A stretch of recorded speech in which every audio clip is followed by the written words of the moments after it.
السلام علیکم، کیسے ہیں آپ سب؟ امید ہے کہ آپ سب خیریت سے ہوں گے۔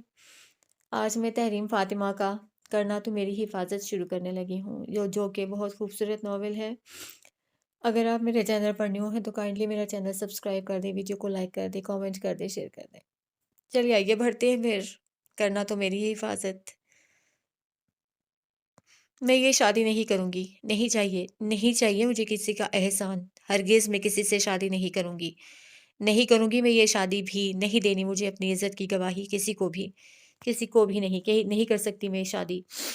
سرخ اور سیاہ جوڑے میں ملبوس وہ اسٹیج پر کھڑے زور زور سے چلا رہی تھی۔ اس کا یہ سجا سورا روپ، دو آتشا حسن سمیت وہ نازک سی لڑکی خلاف عادت آج بھرے مجمع میں چلا رہی تھی۔ آج اس پہ جو گزری تھی وہ کسی قیامت سے کم نہ تھی۔ تو یہ کیا کہہ رہی ہو؟ تجھ میں کچھ سمجھ ہے؟ کون کرے گا تجھ سے شادی آج کے بعد؟ خود تو بدنام ہو چکی ہے، میری بیٹی کو بھی بدنام کر دے گی۔ آج کے بعد میں تجھے اس گھر میں نہیں رکھوں گی، کہے دے رہی ہوں۔ ایسی لڑکیاں زندہ رہنے کے لائق ہی نہیں ہیں۔ تو مر کیوں نہیں گئی اپنی ماں کے ساتھ؟ پیچھے سے انیلا بیگم جو تماشا دیکھ رہی تھیں، اس کا یہ روپ دیکھ کے اس کے قریب آئی تھیں اور اس کی کلائی کھینچ کے اپنے سامنے کیا تھا۔ نہ جانے اس طرح کرنے سے کتنی چوڑیاں اس کی کلائی میں کھپ چکی تھی، لیکن اسے درد کا کوئی احساس نہ ہوا تھا۔ ان کے یہ لفظ چاقو کی طرح اس کے دل پہ گھاؤ کر رہے تھے۔ میں نے کچھ نہیں کیا ہے، میں نے کچھ نہیں کیا ہے، کیوں سمجھ نہیں آتی اب سب کو؟ کیا کروں جو آپ سب کو یقین آ جائے؟ وہ سرخ چوڑیوں اور مہندی سے سجے ہاتھ ان کے سامنے جوڑتے ہوئے بولی تھی۔ مستقل رونے سے اس کا جسم شل ہو چکا تھا، جبکہ اس کے چہرہ اب ہر قسم کی خوشی سے آزاد ہو چکا تھا۔ اس کے چہرے پر بس اپنی سچائی کا یقین دلانے کی جستجو تھی، لیکن یہاں تھا کون جو اس کا یقین کرتا؟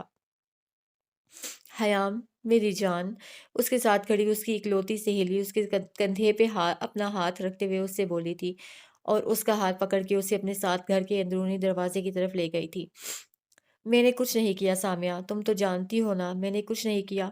تم سمجھاؤ نا انہیں، یہ میرے ساتھ ایسا نہ کریں۔ میں کیسے کسی اور سے شادی کر سکتی ہوں؟ میں مر جاؤں گی یار، میں مر جاؤں گی، مجھ پہ کسی کو اعتبار ہی نہیں ہے۔ وہ کرسی پہ ڈھہ سی گئی تھی۔ اس کا بس نہیں چل رہا تھا کہ جو کچھ دیر پہلے اس کے ساتھ ہوا تھا وہ کسی طرح صحیح کر دیتی، لیکن افسوس وہ کچھ نہیں کر سکتی تھی۔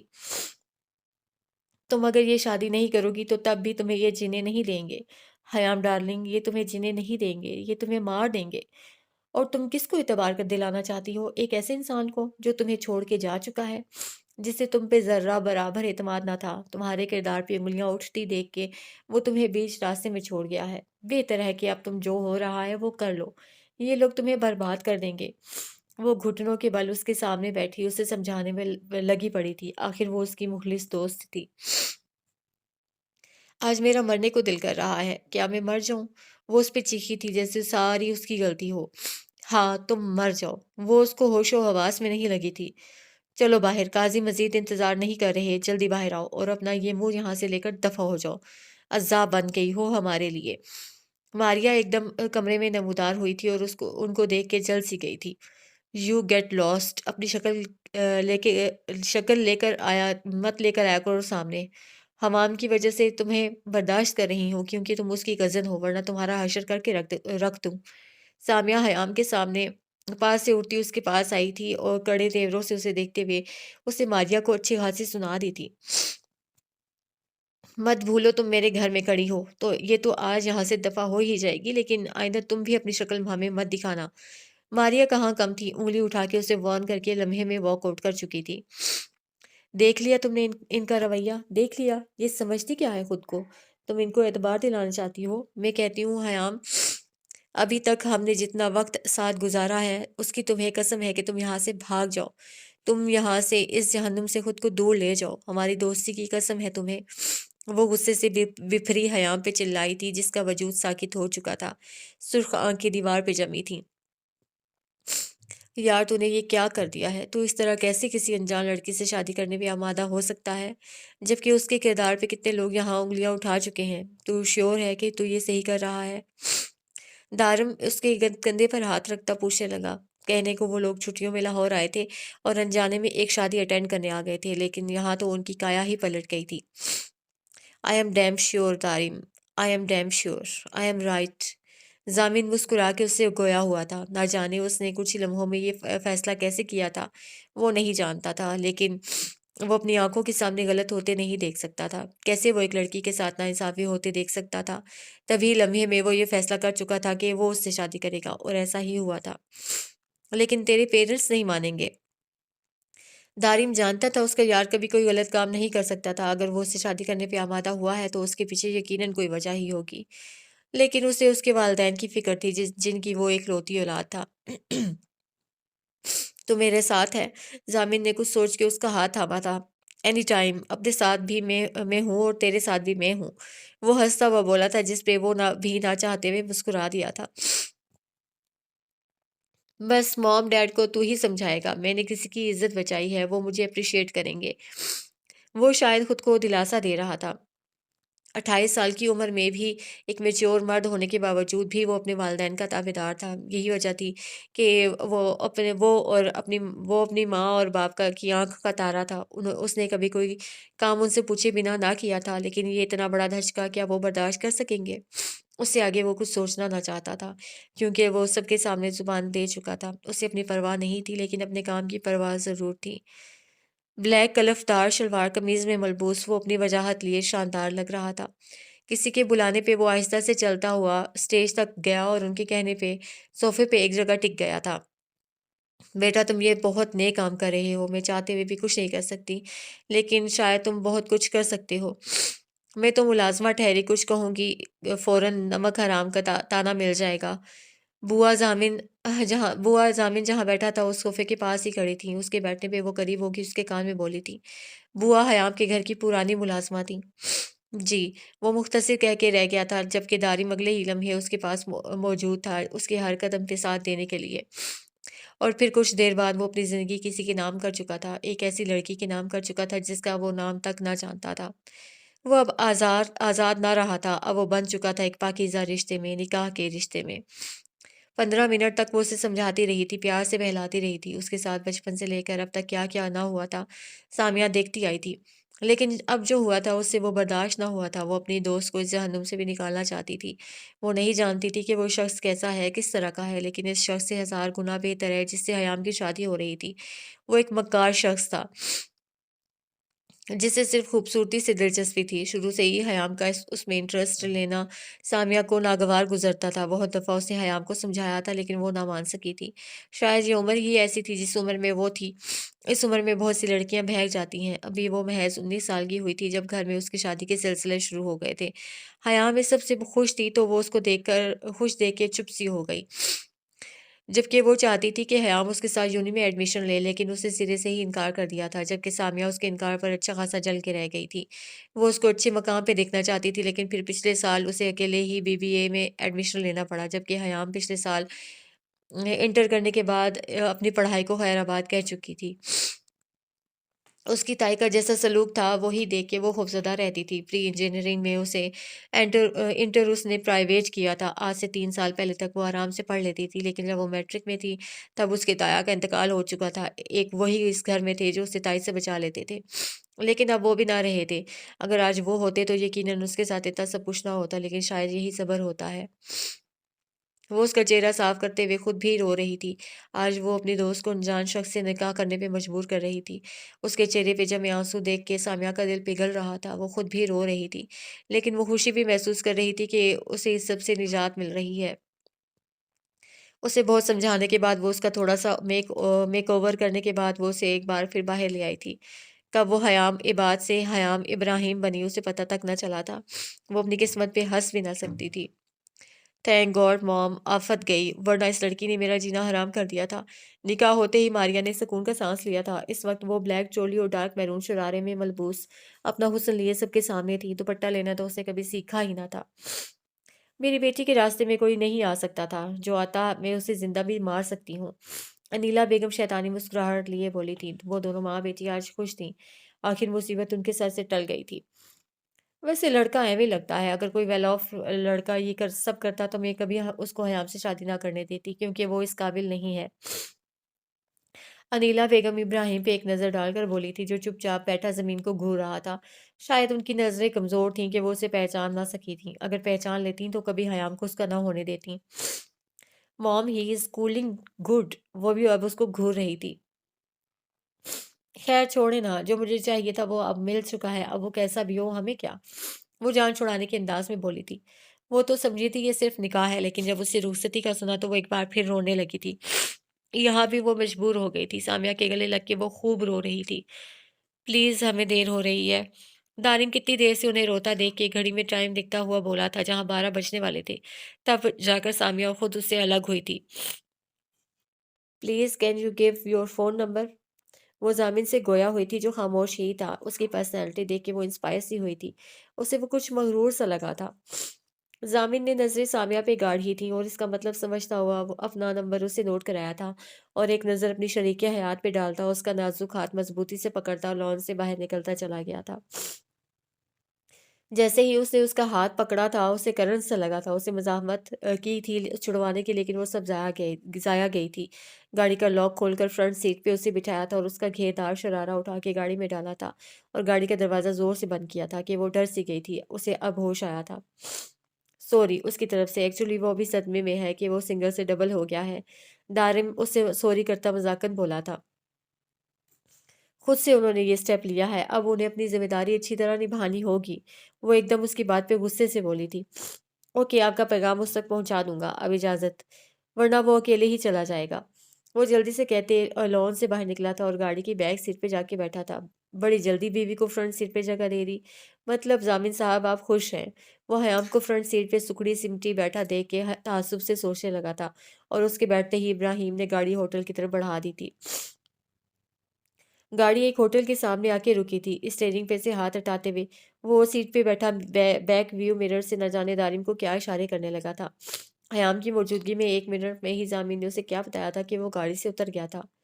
سی یو سون بھائی، گڈ نائٹ۔ ضامن نے جاتے ہوئے دارم کی پشت کو دیکھتے ہوئے جملہ کسا تھا۔ وہ 2 منٹ صبر سے بیٹھنے کے بعد اپنے برابر میں بیٹھی لڑکی پہ نظر ڈالی تھی، جو سکڑی سمٹی گاڑی کے دروازے سے چپک کے بیٹھی تھی، جبکہ اس کا رخ ونڈو کی طرف تھا۔ صاف اس نے ان دونوں کی موجودگی کو نظر انداز کیا ہوا تھا۔ ضامن کو وہ شدید روٹھی ہوئی لگتی تھی، خود سے بھی خفا تھی، لیکن اس کو کیا؟ فالو می، وہ نخوت سے کہتا گاڑی کا فرنٹ ڈور کھولتا اس سے بولا تھا۔ حیام تب ہوش میں آئی تھی جب ضامن کی طرف کا دروازہ زور سے بند ہوا تھا۔ اسے فالو کرنے کے لیے وہ زبردستی گاڑی سے اتر گئی تھی۔ وہ آگے آگے چل رہا تھا، جبکہ وہ اس کے 2 قدم پیچھے آہستگی سے چل رہی تھی۔ کیا مسئلہ ہے؟ ایکٹیو نہیں ہو، چلا بھی نہیں جاتا؟ وہاں سب کے سامنے چیخا تو جا رہا تھا۔ ضامن کی طرف سے یہ پہلی چوٹ تھی۔ وہ اس کو کچوے کی چال چلتا دیکھتا غصے میں آ گیا تھا۔ وہ اس سے کافی پیچھے تھی۔ پیچھے واپس جا کے اس نے اس کا مرمری ہاتھ سختی سے تھاما تھا اور تیزی سے کوریڈور سے چلتا بیڈ روم میں لایا تھا۔ Stay here, I will come back, وہ اس کو بیڈ پہ بٹھاتا آرام سے بولا تھا۔ 2 لفظ کہہ کے وہ کبرڈ کی طرف بڑھا تھا۔ الماری سے ایک بیگ نکالتا وہ ٹیبل پہ رکھ چکا تھا۔ اب وہ باتھ روم کی جانب بڑھا تھا۔ اس کے باتھ روم جانے کے بعد حیام نے نظریں اٹھائی تھی اور کمرے میں نگاہ ڈالی تھی۔ وہ ایک ویل فرنشڈ وائٹ ہوٹل کا روم تھا، لیکن اسے سمجھ نہ آیا کہ وہ اسے ہوٹل کے روم میں کیوں لایا ہے۔ اسی طرح در بدر کی ٹھوکر ہی کھانی پڑے گی مجھے۔ سامیہ، تم ابھی نہیں جانتی آگے کتنی اور اذیتیں میں نے سہنی ہیں۔ کاش یہ سب نہ ہوتا جو ہوا ہے۔ وہ بے دردی سے گالوں پہ پھسلتے آنسو صاف کرتی سوچ رہی تھی۔ اس کا ذہن معاف ہو چکا تھا۔ 5 منٹ بعد باتھ روم کا دروازہ کھلا تھا۔ وہ باہر آیا تھا۔ بلیو ٹی شرٹ اور گرے ٹراؤزر میں وہ آرام دہ کپڑوں میں تھا۔ شیشے کے سامنے کھڑے بالوں میں ہاتھ پھیرتا وہ خود کو شاید کہیں جانے کے لیے ریڈی کر رہا تھا۔ میں آرڈر کر رہا ہوں، ویٹر کھانا لے کر آئے گا، ضرور کھا لینا، میں کچھ دیر میں آتا ہوں، اٹس اومینٹنگ۔ وہ ٹیبل پہ سے بیگ اٹھاتا اسے ہدایت کرتا بولا تھا، ساتھ ساتھ موبائل پہ کچھ نمبر بھی پش کر رہا تھا۔ اس کا کوئی بھی جواب سنے بغیر وہ پلٹ گیا تھا۔ تجھے شرم نہیں آئی؟ تو انہیں اکیلا چھوڑ کے یہاں آ گیا ہے یار، ایسا بھی کیا ضروری تھا؟ یہ کام اچھا نہیں کر رہے ہو تم، واپس جاؤ، ہم صبح ڈسکس کر لیں گے، ابھی تیری انہیں ضرورت ہے۔ دارم اسے ایک بار پھر اپنے ساتھ اپنے سامنے بیٹھا دیکھ کے بولا تھا، جبکہ ضامن ٹیبل پہ رکھے لیپ ٹاپ پہ نظر جمائے نہ جانے کیا گھور رہا تھا۔ یار ابھی یہ کام بہت ضروری ہے، وہ سیف ہے وہاں، ابھی آرام کرنے کو کہہ کر آیا ہوں، کھانا بھی آرڈر کر دیا ہے، شی نیڈ سم ریسٹ، تبھی میں انہیں ڈسٹرب کرنے کے بجائے یہاں آ گیا ہوں۔ بہرحال یہ کام تیرے لیے نہ صحیح میرے لیے بہت ضروری تھا۔ وہ فون پہ نمبرز ڈائل کرتے بولا تھا۔ تم بہت ضامن تم ابھی دارم کچھ بولتا ضامن نے اسے بولنے سے منع کر دیا تھا۔ دوسری طرف فون اٹھا لیا گیا تھا۔ یس سر، یس سر، آف کورس سر۔ ضامن آرام سے سنتا ان کی ہاں میں ہاں ملا رہا تھا۔ آئی نو سر، وہ پھر سے بولا تھا۔ دارم چپ سا بس اس کے چہرے پہ پھیلتے زاویات کو جانچ رہا تھا۔ Sir I know how to perform next task, you don't worry, I am not asking you, I just want to tell you. اس کا لہجہ ذرا سا بگڑا تھا۔ ٹھنڈے رہو ضامن، اس کا درست لہجہ دیکھتے دارم اس کے ہاتھ کی پشت پہ ہاتھ رکھتا بولا تھا۔ I am ready sir, yes done. اب وہ فون بند کر چکا تھا۔ وہ ہمارے سر ہیں، اس طرح غصہ نہ کیا کرو، اسے سمجھانا ضروری سمجھا تھا۔ وٹ ایور، اس پکچر کو مارک کر دو اور اس پکچر کو بھی کر دو، کل اس کو ڈسکس بھی کرنا ہے۔ وہ لیپ ٹاپ اس کی طرف بڑھاتا بولا تھا جبکہ دارم ان دونوں پکچرز پہ ریڈ مارکنگ کر چکا تھا۔ اب چلے واپس، مجھے سونا ہے، دارم لیپ ٹاپ بند کرتے بولا تھا۔ چلو، وہ بھی اٹھ گیا تھا۔ دارم کے ساتھ میٹنگ کرنے کے بعد وہ واپس روم میں آیا تھا۔ جس طرح وہ بٹھا کے گیا تھا وہ اسی طرح ہی ہنوز بیٹھی تھی۔ وہ اب تھک چکا تھا، نہ چاہتے ہوئے بھی غصے کو وہ دبا گیا تھا۔ وہ اب تک اسی حلیے میں تھی۔ وہ چینج کرنے باتھ روم کی طرف چل دیا تھا۔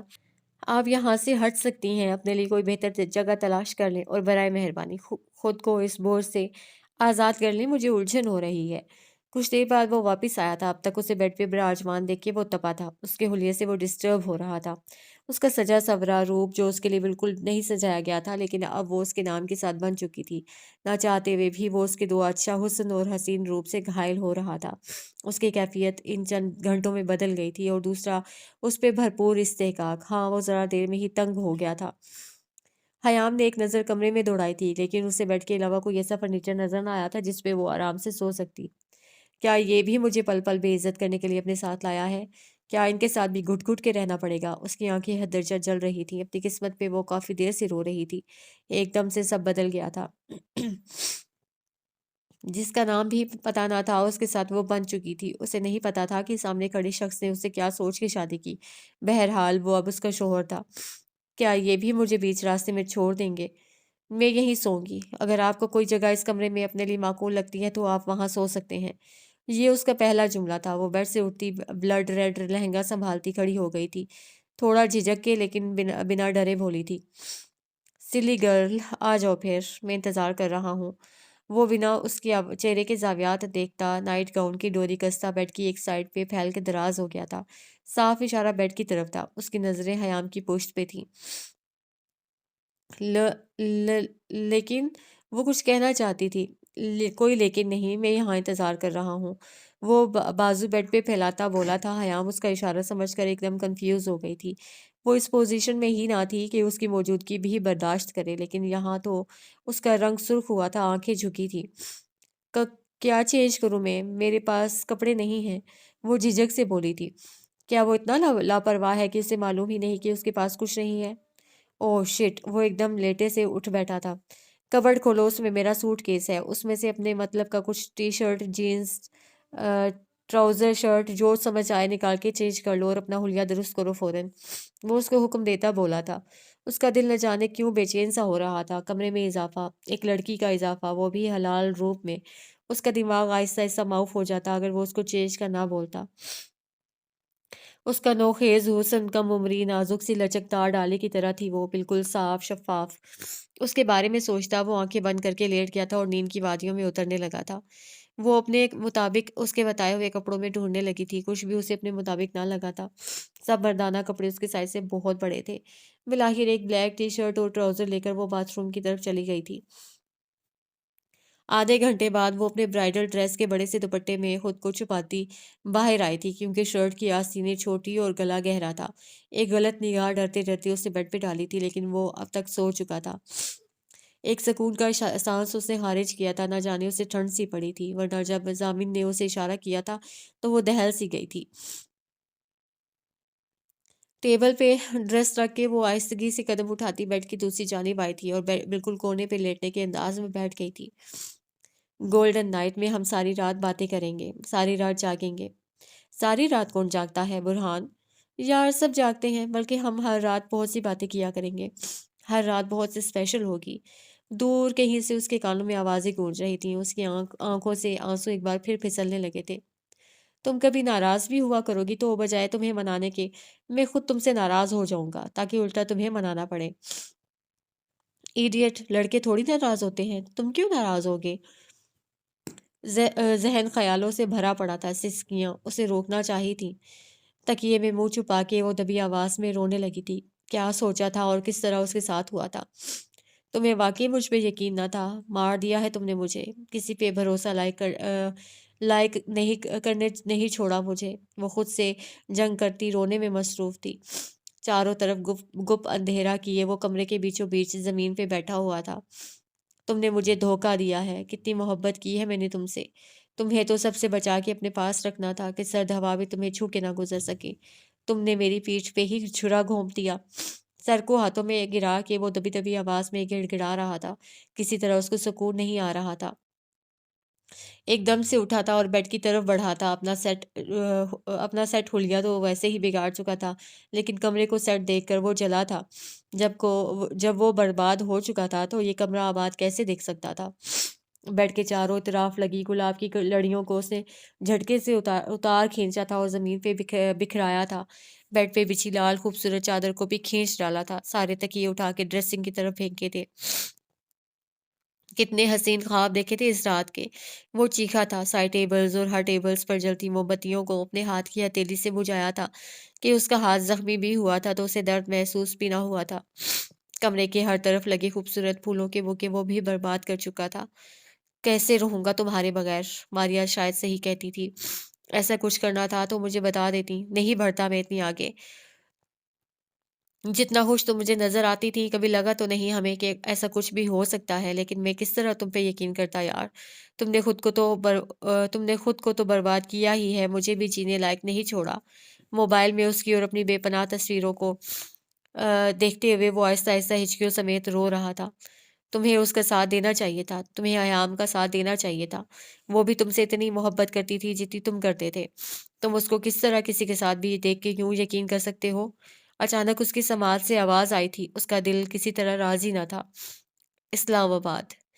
خوبصورت نئے جدید طرز کے بنے بنگلے کے سامنے ایک ساتھ بہت سی گاڑیوں کے ٹائر چرچرانے کی آواز ان کے کانوں میں سنائی دی تھی۔ وہ لاؤنج میں بیٹھی انتظار میں ہی تھی۔ جلدی سے اپنی ساڑی کا پلو سیٹ کرتی وہ اٹھی تھی اور دوڑ کے راستہ طے کرتے بیرونی گیٹ کی طرف بھاگی تھی۔ آج بھی ان کی محبت پہلے کی طرح قائم تھی۔ شادی 30 سال بعد بھی وہ اسی طرح ہی ان کا انتظار کرتی تھیں جس طرح وہ شادی کے اوائل دنوں میں کرتی تھیں۔ رائل بلیو ساڑی زیب تن کیے جس کے بارڈرز میرون کام سے رنگا رنگ تھے، وہ اب بھی بہت گریسفل نظر آتی تھیں۔ Welcome sir. ملازمین گیٹ پہ استقبال کے لیے کھڑے تھے۔ گیٹ پہ 3 گاڑیاں تھیں جن میں بیچ والی گاڑی سے وہ اترے تھے جن کا انہیں 2 دن سے انتظار تھا، جبکہ آگے پیچھے ڈھیروں باوردی گارڈز گاڑیوں میں تھے۔ شکریہ۔ عاقب بابا ٹھیک ہیں آپ؟ عاقب بابا ان کے بہت پرانے ملازم تھے جو شروع سے ہی ان کے سرونٹ کوارٹر میں مقیم تھے۔ وہ بہت ہی سادہ دل اور وفادار ملازم تھے۔ ان کی عزت اس بنگلے میں رہتا ہر فرد کرتا تھا، جبکہ وہ عمر میں بھی سب سے بڑے تھے۔ جی بیٹا، اللہ کا کرم ہے۔ کیسے گزرے آپ کے دن؟ عدیل صاحب سر جھکائے ان کے سامنے کھڑے تھے۔ اچھے گزرے، آئیے ناشتہ کیجیے ہمارے ساتھ۔ وہ ان سے پیار لیتے ادب سے بولے تھے۔ آپ آرام کریں، ہم کر چکے ہیں۔ وہ سیدھے سے عاجزی کے ساتھ منع کر چکے تھے۔ اوکے، آپ خیال رکھیے گا، اب میں چلتا ہوں۔ وہ اب بنگلے کے اندرونی دروازے کی طرف بڑھ گئے تھے۔ سورج کی نرم چمکیلی شعاعیں ان کے چہرے پر رقص کرنے لگی تھیں۔ ضامن نے قسمسا کے آنکھیں کھول دی تھیں۔ کھڑکی سے آتی روشنی کی شعاعوں نے اسے اٹھنے پر مجبور کر دیا تھا۔ اس کی سائڈ کی کھڑکی کھلی ہوئی تھی۔ ایک نگاہ کھلی کھڑکی اور ہٹے پردوں پر ڈالی تھی۔ نگاہ کا زاویہ بدل کے اسے کروٹ لی تھی اور بستر کے دوسری جانب نگاہیں مرکوز کی تھی۔ وہ سکڑی سمٹی بیڈ کے کونے میں کمبل کو اچھی طرح دبوچے وہ نیند میں ڈوبی ہوئی تھی۔ متورم سرخ چہرہ، کالے سیاہ دراز بال، کچھ تکیے پہ کچھ بستر پہ بکھرے تھے، گالوں پہ مٹے مٹے آنسوؤں کے نشان، لمبی سیاہ پلکوں کی جھکی جھالر۔ وہ اس کو روبرو دیکھ کے اپنے اتنے قریب پاس دیکھ کے ٹھٹکا تھا۔ رات کا واقعہ یاد آنے پہ اسے سمجھ آنے لگا تھا۔ اپنے بیڈ پہ اضافہ دیکھ کے وہ مسکرایا تھا۔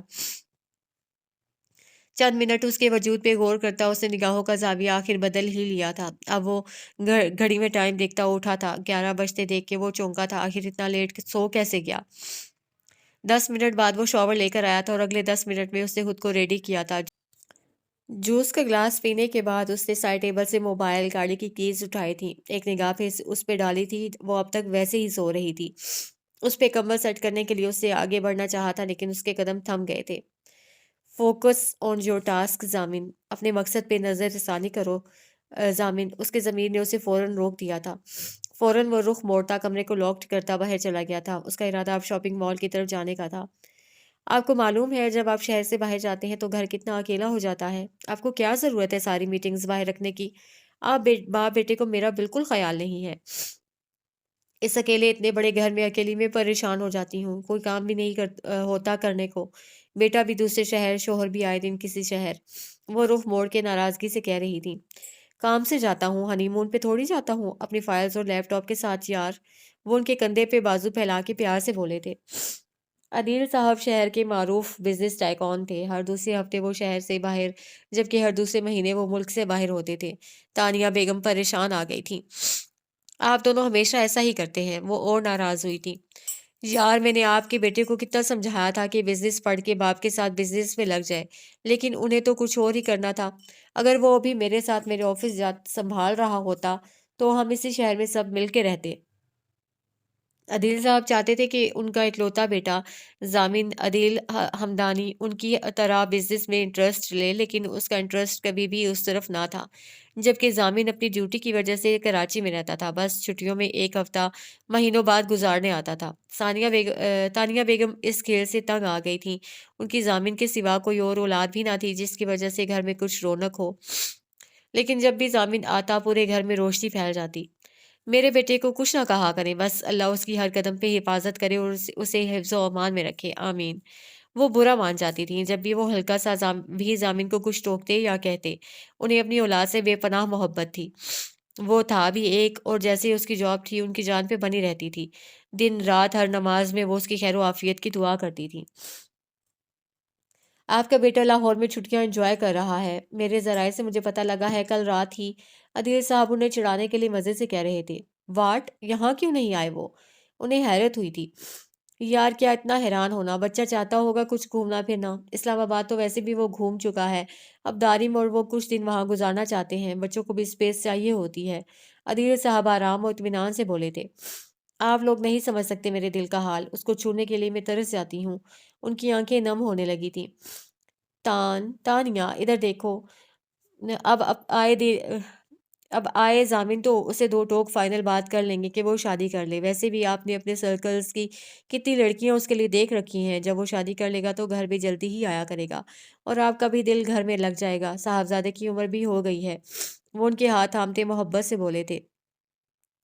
وہ نہیں کرنا چاہتا ابھی شادی، 2 دن پہلے ہی میری اس سے اس حوالے سے بات ہوئی تھی۔ وہ آنسو صاف کرتی بولی تھی۔ تھوڑا ہم اب بلیک میل کریں گے تو کام بن جائے گا، اب پریشان نہ ہو، وہ انہیں ساتھ لگاتے بولے تھے۔ شاپنگ مال پہ گاڑی روک کے وہ اترا تھا۔ وہ خاص اس وقت بنا کچھ کھائے خاص حیام کے لیے شاپنگ کرنے نکلا تھا تاکہ اس کے اٹھنے تک وہ اسے اس کی ضروری چیزیں پیش کر سکے۔ حیام کی ذمہ داری اب اس کی تھی، وہ اور اپنے سے وابستہ لوگوں کا وہ بے حد دھیان رکھتا تھا، اور اب تو وہ اس کی شریک حیات تھی، انچاہی ہی صحیح، اچانک ہی صحیح، لیکن تھی تو وہ اس کی بیوی۔ مال کے اندر آ کے وہ ایک لیڈیز شاپ کی طرف بڑھا تھا۔ کیا لوں پہلے، وہ سوچنے لگا۔ پہلے کپڑے دیکھ لیتا ہوں۔ وہ ڈریسز کی طرف بڑھا تھا تب اس کے پاس ایک سیلز گرل آئی تھی۔ میں آئی ہیلپ یو سر؟ وہ پروفیشنلی انداز میں مسکرا کے اس سے مخاطب ہوئی تھی۔ جی پلیز، مجھے کپڑے چاہیے۔ وہ کنفیوز سا ہوا تھا۔ اس کی پرسنالٹی دوسروں کو کنفیوز کر دینے والی تھی، لیکن آج وہ لیڈیز شاپنگ کرنے میں کنفیوز سا ہوا تھا۔ پہلے کبھی اس کا کوئی اس طرح کا تجربہ نہ تھا۔ اپنی موم کے ساتھ بھی وہ کبھی شاپنگ پہ نہیں گیا تھا۔ سر آپ کے کپڑے یہاں موجود نہیں ہیں، پلیز آپ جینٹس شاپ پہ جائیں، وہ آہستہ سے بولی تھی، یا اسے کوئی غلط فہمی ہوئی تھی۔ مس مجھے گرل ڈریس چاہیے، جینٹس چاہیے ہوتے تو میں یہاں کبھی نہ آتا۔ وہ بمشکل اس کی بات پہ غصہ ضبط کرتا لفظ چبا کے بولا تھا۔ آئیے سر میں آپ کو دکھاتی ہوں۔ وہ ہاتھ سے اشارہ کرتے ہوئے اسے لیڈیز بوتیک کی طرف لے گئی تھی۔ سر سائز بتائیں، میں آپ کو سب طرح کے نیو کلیکشن شو کرواتی ہوں۔ سائز سائز مجھے نہیں پتا۔ وہ تنگ آ گیا تھا، پزل ہوا تھا۔ سر آپ کو کس سائز کا ڈریس چاہیے، آپ بتائیں گے تو تبھی اپنی مطلوبہ چیز لے سکیں گے۔ آپ کو کس کے لیے لینا ہے ڈریس؟ اپنے سائز کے 6-7 ڈریس دے دیں پلیز، کسی بھی کلر کے، اور باقی سب چیزیں بھی۔ ابھی بھی وہ پزل ہوا تھا، نہ جانے کیا کہہ گیا تھا۔ واٹ؟ واٹ سر؟ سر آپ کی مسز کی ایج کیا ہے؟ وہ بھڑکی تھی، چہرہ سرخ لیے وہ بولی تھی۔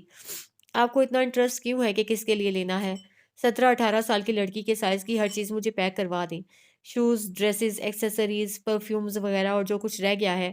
وہ اب غصے سے بولا تھا، اس کو اچھا خاصا جھاڑ چکا تھا۔ سیلز گرل نے جلدی سے اپنے ورکرز کو آرڈر دیا تھا، کلر لائٹ ہونے چاہیے ڈریس کے، بلیو، بلیک، براؤن مت پیک کروا دینا۔ ایک آخری ہدایت ضامن کی طرف سے تھی۔ جی سر، وہ بوکھلائی تھی۔ ضامن کے چہرے کے تاثرات بگڑ چکے تھے۔ آدھے گھنٹے میں وہ شاپنگ بیگز لے کر وہاں سے نکلا تھا، لیکن ان آدھے گھنٹے میں ہی وہ صحیح مصیبت میں پھنس گیا تھا۔ اب تو نے مجھے کمرے سے تو نکال ہی دیا ہے بیٹا، دیکھ لیا تجھے صبح میں کہاں گیا تھا؟ داریم اپنے کمرے میں ونڈو کے سامنے کھڑا ضامن سے فون پہ شکوے کر رہا تھا۔ کل رات ہی ضامن نے اسے اشارے میں کہہ دیا تھا کہ وہ دوسرا روم بک کروا لے، جبکہ پہلے وہ ایک ہی روم میں ٹھہرے تھے، لیکن اب حیام کی وجہ سے اس نے ایسا کیا تھا۔ مال گیا تھا یار، اب پھر کیا لڑکی کو الگ روم میں ٹھہرواتا؟ اگر وہ بھاگ جاتی تو؟ ابھی تجھے نہیں معلوم کتنے کام کی بندی ہے وہ، اس سے ہی تو کڑی ملنی ہے، اگر اسے ایک لمحے بھی چھوڑنے کا رسک میں نہیں لے سکتا۔ ضامن بیڈ پہ دراز بولا تھا، اس کے پاؤں زمین پہ لٹک رہے تھے۔ کیا مطلب؟ تم کیا کہنا چاہ رہے ہو ضامن؟ کیا کام نکلوانے ہیں تم نے اس سے؟ دارم ناسمجھی سے بولا تھا۔ ابے یار، اب وہ بیوی ہے میری، بیوی کے کیا حق فرائض ہوتے ہیں، وہ سب اپنے حق لینے ہیں، اس کو اس کے حق دینے ہیں، مطلب وہی تو اب میری فیوچر ہے، مطلب کڑی۔ وہ مزے سے بات کو بدل گیا تھا، بہت شاطر قسم کا بندہ تھا وہ، کس طرح سامنے والے کو زیر کرنا ہے وہ اچھی طرح جانتا تھا، لیکن دارم بھی کچھ کم نہ تھا، فی الحال چپ ہو گیا تھا۔ آرام، پیار، محبت، خلوص سے یہ سب کرنا، اپنے پیشے والی اکڑ، غصہ رو، بھڑک، گرجدار آواز سب سائڈ پہ رکھ دینا اپنا رشتہ شروع کرنے سے پہلے۔ وہ بھی اچھی طرح مکھن لگاتے ہوئے بات کو بند کر چکا تھا۔ بہرحال ناشتے کا بتاؤ، ناشتہ کرنے آؤں تمہارے کمرے میں یا بیوی کے ساتھ کرو گے؟ دارم مذاقن بولا تھا۔ یار وہ ابھی کچھ ڈسٹرب ہے نا، رات بھی ہم نے کھانا نہیں کھایا تھا، مطلب اس نے نہیں کھایا تھا، اب تمہاری موجودگی میں وہ اور سہم جائے گی، انشاءاللہ ہم ڈنر ساتھ کریں گے۔ وہ سمجھا رہا تھا، وہ خود کو سمجھا رہا تھا یا اسے بھی معلوم نہ تھا۔ گڈ ہے یار، ویری ریسپانسبل، اوکے تم کر لو، دارم سمجھتا مسکراتا بولا تھا۔ اچھا ہوئے فون بند کرو، آپ دوسری کال آ رہی ہے۔ وہ باتھ روم کی طرف نگاہ جمائے بولا تھا، جہاں سے وہ ابھی باہر آئی تھی۔ ہلکے آسمانی کلر کی کرتی اور وائٹ ٹائٹس پہنے، جارجٹ کا دوپٹہ گلے میں ڈالے وہ باہر آئی تھی۔ ان کپڑوں میں ملبوس وہ بہت اچھی لگ رہی تھی، اس کا نکھرا نکھرا روپ، دھلا چمکدار وجود، صاف شفاف میدے جیسی رنگت، اور کچھ صاف لگ رہی تھی۔ وہ مبہوت سا اسے دیکھنے میں مگن ہو گیا تھا۔ فون کال اور وہ بند کر چکا تھا، لیٹے لیٹے وہ اپنی بھرپور نگاہیں اس پہ جمائے ہوئے تھا۔ حیام اس کی نظروں کی تپش اپنے وجود پہ محسوس کرتے اچھی خاصی گڑبڑا گئی تھی۔ کتنا مشکل تھا اس کا کسی بالکل انجان بندے کے ساتھ رہنا، کس قدر انجان بندہ اس کا شوہر تھا، اسے تو اس کا نام بھی معلوم نہ تھا۔ وہ جارجٹ کے ذرا سے دوپٹے کو کندھوں پہ اچھی طرح پھیلا کے من بھر کے قدم اٹھاتی مرر کے سامنے آئی تھی، اس کا وجود لرز رہا تھا۔ مشکل سے کپ کپاتے ہاتھوں سے اس نے برش تھاما تھا، گیلے نم بالوں کو اس نے پکڑا تھا اور کندھے سے ہٹا کے آگے کیا تھا اور انہیں سلجھانے لگی تھی۔ وہ لاپرواہ سا کٹھور شخص اسے دیکھنے میں محو تھا، اب اس کی نظر خیام کی گیلی پشت پر تھی۔ وہ خود پر قابو نہ پاتا اٹھا تھا اور مرر کی طرف اس کے قدم اٹھ گئے تھے۔ خیام نے ایک نظر مرر سے اس پہ ڈالی تھی، وہ مستقل اسے ہی تک رہا تھا، اور اب اس کے یہاں آتے دیکھ کر اس کے وجود میں سنسنی سی دوڑ گئی تھی۔ وہ السلام علیکم۔ وہ مرر پہ اس کے سامنے مقابل کھڑا ہو گیا تھا، وہ اسی طرح کھڑا ہوا تھا کہ سارا مرر چھپ گیا تھا۔ اتنے لمبے پہاڑ جیسے وجود کو حیام سامنے دیکھ کے خجل ہوئی تھی، اس کا وجود ڈھیلا سا پڑا تھا، ہیئر برش چھٹ کے نیچے گر گیا تھا، سلام کا جواب دینے کے لیے بھی اس کا منہ نہیں کھلا تھا، لفظ جیسے کہیں کھو گئے تھے۔ السلام علیکم، مارننگ، سوری، نائس نون۔ وہ اس کے قدموں میں جھکتا ہوا برش اٹھانے لگا تھا جب حیام ذرا سے پیچھے ہوئی تھی۔ سفید نرم گداز پاؤں، نازک سی چپل میں قید، جن میں پہلی بار ضامن کی نظر پڑی تھی۔ وہ برش اٹھاتا سیدھا ہوا تھا اور دوبارہ اس سے کہا تھا۔ وہ کیا نہ کرتی، وہ مشکل سر اس بات میں ہلاتی، اسے سلام کا اشارے سے ہی جواب دے گئی تھی۔ زبان تو اس کے سامنے گونگ سی ہو گئی تھی۔ کیا تمہاری زبان غائب ہو گئی ہے؟ رات والی تیزی کہاں گئی؟ وہ طنزیہ کہتا اس کے سامنے برش کرتا بولا تھا، جو حیام نے فوراً ہی تھام لیا تھا۔ اس کے کسے جملے پہ وہ مزید زمین میں گڑ گئی تھی۔ اپنا کام جاری رکھو، ابھی میرا تمہیں کھانے کا بالکل ارادہ نہیں ہے، 2 منٹ میں ناشتے پہ آؤ۔ وہ ہاتھ سینے پہ باندھتا ہوا بولا تھا۔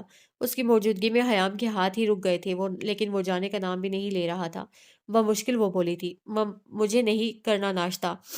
وہ نظریں جھکا کے، چہرہ ذرا سا موڑ کے بولی تھی، کیا مجھے نہیں کرنا؟ وہ ایک دم اس کی مخملی نازک کلائی اپنے ہاتھ میں جکڑتا بولا تھا، اس قدر تیزی سے اسے پکڑ کر اسے جھٹکا دیا تھا کہ حیام کا رخ دوبارہ اس کی طرف ہوا تھا۔ بولو، کیا نہیں کرنا؟ وہ جب کچھ نہ بولی تو وہ طیش میں آیا تھا۔ نا ناشتہ، ناشتہ، وہ اس پہ تیز آواز میں لیکن اٹک اٹک کے اپنا لفظ مکمل کر پائی تھی۔ ایک بار پھر بولنا ذرا، کیا نہیں کرنا؟ وہ اس کی کلائی چھوڑ کے اس کے گرد اچانک حصار باندھتا بولا تھا کہ وہ ایک دم اس سینے سے آ لگی تھی۔ نہیں کرنا مجھے ناشتہ، just go to hell with your breakfast. وہ اس کی گرفت میں مچل کے رہ گئی تھی، آنسوؤں کی لڑی اس کی آنکھوں سے ٹوٹ کے گرنے لگی تھی، لیکن وہ ہار نہ مانی تھی۔ ضامن کا یہاں صبر ختم ہوا تھا، لفظ ہیل پہ اس کا دماغ کا میٹر گھوم گیا تھا۔ You non sense! اگلے ہی لمحے ضامن نے اسے اپنی گرفت سے آزاد کیا تھا۔ ضبط کے مارے اس کا چہرہ سرخ انار کی مانند ہو گیا تھا۔ اس کا دل کیا تھا دو چار تھپڑ اس کے منہ پہ جاڑ دے، لیکن خود پہ صبر کرتا ہوا وہ اپنی ذلت سہ گیا تھا۔ یہ پہلی دفعہ تھا کہ کسی لڑکی نے اس کو اس انداز میں ایسے لفظ کہے تھے۔ جو کرنا ہے کرو، بھاڑ میں جاؤ! غصے سے کہتا، خونخوار نظر اس پہ ڈالتا، وہ کمرے سے باہر چلا گیا تھا۔ دروازہ اتنی بری طرح بند ہوا تھا کہ وہ ڈر گئی تھی۔ منہ پہ ہاتھ رکھ کے اس نے خود کو رونے سے روکا تھا، لیکن وہ خود پہ قابو نہ رکھ سکی تھی۔